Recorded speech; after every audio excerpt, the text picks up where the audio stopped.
Hello students, इस video में आप लोग देखेंगे कक्षा 10वीं के एनसीईआरटी गणित से प्रश्नावली 6.5 के प्रश्न संख्या 10 का हल। प्रश्न संख्या 10 में कहता है 18 मीटर ऊंचे एक ऊर्ध्वाधर खंभे के ऊपरी सिरे से एक तार का एक सिरा जुड़ा हुआ है तथा तार का दूसरा सिरा एक खूंटे से जुड़ा हुआ है। खंभे के आधार से खूंटे को कितनी दूरी पर गाड़ा जाए कि तार तना रहे, जबकि तार की लंबाई 24 मीटर है।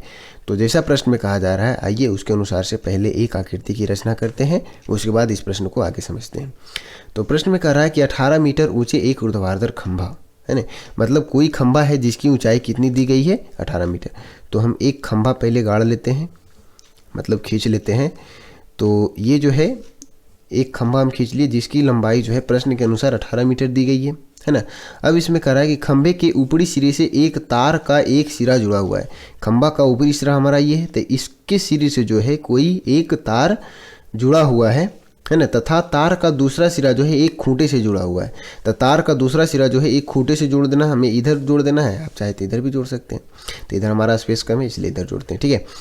तथा तार का दूसरा सिरा जो है एक खूंटे से क्या है जुड़ा हुआ है, और खंभे के आधार से खूंटे को कितनी दूरी पर गाड़ा जाए, मतलब पूछ रहा है कि खंभे के आधार से जो है खूंटे को कितनी दूरी पे गाड़ें, है ना। मान लेते खूंटा यहाँ हम गाड़ते हैं, ठीक है।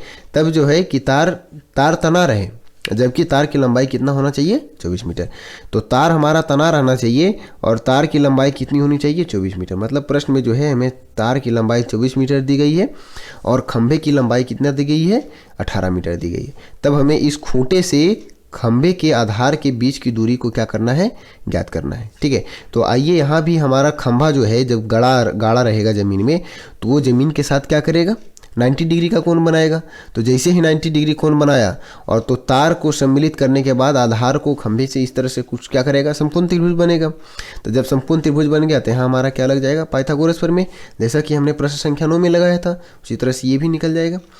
तो यहाँ जो है प्रश्न में हमें दिया गया है, क्या दिया हुआ है कि खंभे की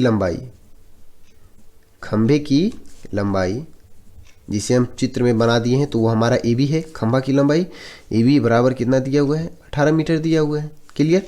तथा तार की लंबाई कितनी दी गई है, ये ए सी है। तार की लंबाई हमारा ए सी बराबर कितना दिया हुआ है 24 मीटर दिया हुआ है, क्लियर है।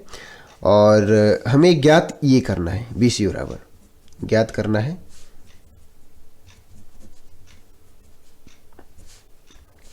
BC की लंबाई। BC की लंबाई क्या है, तो BC हमारा क्या है, इसके खूंटे से खंबे के आधार के बीच की दूरी, यही ज्ञात करना है।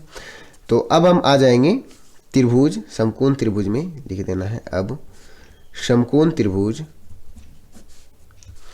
ABC में, तो समकोण त्रिभुज ABC में किससे, पाइथागोरस प्रमेय के अनुसार, पाइथागोरस प्रमेय से। पाइथागोरस प्रमेय में क्या कहता है कि समकोण त्रिभुज में, एबीसी समकोण त्रिभुज है, समकोण त्रिभुज में कर्ण का वर्ग अन्य दो भुजा के वर्ग के योग के बराबर होता है। तो कर्ण हमारा AC है, तो इसका वर्ग जो है AB square plus BC square के बराबर होगा। यानी कि यहाँ से हम लिख सकते हैं AB स्क्वायर, सॉरी यहाँ पे AC स्क्वायर, कर्ण का वर्ग AC स्क्वायर बराबर AB square plus BC square. और AC हमें कितना दिया गया है 24 मीटर दिया गया है, तो कि AC के स्थान पे क्या भर दें 24 मीटर। तो 24 मीटर का वर्ग बराबर हो जाएगा AB का वैल्यू में नहीं दिया गया है, तो सॉरी AB दिया गया है, यहाँ AB 18 दिया गया है, तो AB के स्थान पे 18 हम भर देंगे, 18 मीटर का स्क्वायर।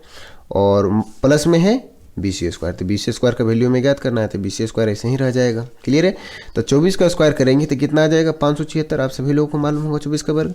उसी तरह से 18 मीटर यानी 18 का वर्ग करेंगे तो 324 आएगा, और ये इधर प्लस में है तो इससे इस तरफ लेके आएंगे तो माइनस में आ जाएगा, मतलब 324, और बराबर में बचेगा BC स्क्वायर। अब इसको माइनस कर दीजिए तो 6 में से 4 जाएगा तो 2, और यहाँ आ जाएगा 5, यहाँ 2, मतलब घटा कर कितना आ जाएगा 252, बराबर में BC स्क्वायर।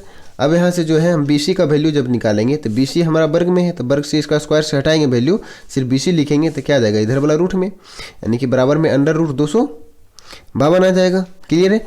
तो अब आइए इसका हम गुणनखंड करते हैं। तो गुणनखंड यदि करेंगे 252 का, तो पहले 2 से लगेगा, तो 2 एकम 2, 2 दूनी 4, 2 छक 12, फिर 2 से 2 6 12 2 तिहाई 6, फिर 3 से 21 तिहाई 63, फिर 3 से 7 तिहाई 21। तो मतलब रूट में क्या आ गया हमारा 2 का स्क्वायर है ना, फिर 3 का स्क्वायर और फिर 7, 252 को इस तरह से लिख सकते हैं।